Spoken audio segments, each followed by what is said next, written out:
Bayang kahapon po'y nilahad namin ang kwento ng tatlong nagpositibo sa HIV. Ngayon naman po ilalahad naman ang kwento ni June. Paano niya tinatanggap, maging ng kanyang pamilya, ang kanyang kalagayan ngayon. At sa tuluyang pagtaas po ng mga kaso ng HIV/AIDS sa Pilipinas, ano ba ang ginagawa ng ating pamahalaan para tugunan ang problemang ito? Yan po ang part 2 ng ating KSP, Kabayan Special Patrol.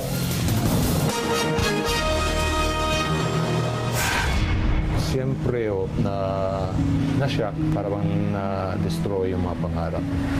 20 taon nang nabubuhay ng may sakit na HIV ang dating seaman na si June. Paano mo nakuha? Sexually, intercourse. Babae, lalaki? Babae. During that time, pag lasing ka na, yung judgment mo, parang baliwala na yung pag-iisip mo na kumahawa ka. So, paano mo nalaman? Pag-uwi ko, tapos on my next assignment, nasa protocol ng company na magpapamedical. May asawa at 2 anak si June, kaya hindi niya malaman kung paano sasabihin sa pamilya. Ano reaksyon ng asawa mo nang malaman? Na-shock din siya in paano na yung mga pangarap ng mga anak natin. Pag OFW ka, dapat i-secure mo yung family mo. Natanggap pa agad niya? Hindi naman totally natanggap. Ang mga magulang mo naman, paano tinanggap? As parents, siguro, siyempre nagdamdam din. Parang naawa.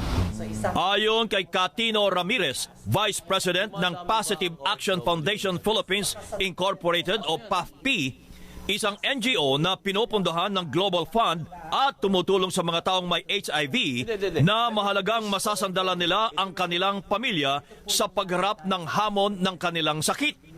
Sa umpisang pagtuklas, nandun po yung emotional outburst, expression. Yun po yung aming role. Hindi pababayaan na hindi maayos yung relasyon ng isang taong may taglay ng mikrobyo sa kanyang kaanak, malalo tigit sa kanyang mga magulang, kapatid. Dahil sila rin po yung pinaguhugutan ng malaking kalakasan ng loob. 23 taon nang naglilingkod sa mga may HIV si Catino. At nakasama pa niya ang mga kilalang HIV positive na sina Dulzura Cortez at si Sarah Jane Salazar.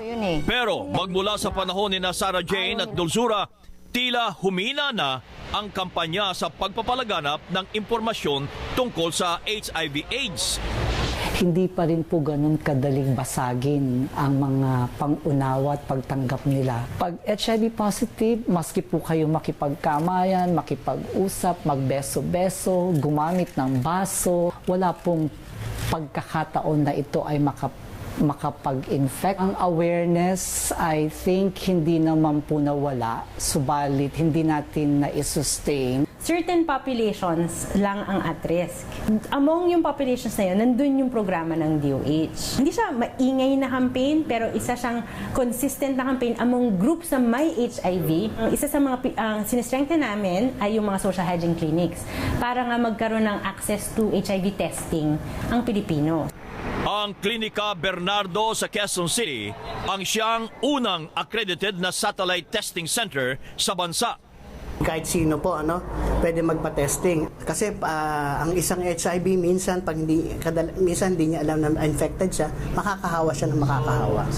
Ang karamihan sa mga HIV positive ay napipigilang bumaba ang kanilang resistensya dahil sa gamot na anti-retroviral o ARV na nagpapahaba pansamantala sa buhay ng HIV positive. The best is prevention. May condoms naman tayo na pwede nating proteksyon. Maging faithful ka naman. Kung isa lang yung partner mo, at yung partner mo, isa lang yung partner, walang mahahawa. Sa mga kabataan, nakalatag na ang mga pamamaraan para kanilang maingatan ang kanilang sarili.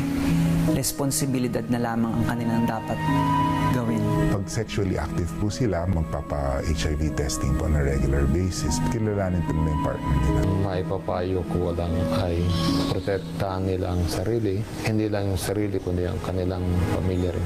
Sana po doon sa mga kasama o mga katulad kong OFW na nasa ibang bansa, dami-dami na ganitong sakit na nagkakalat.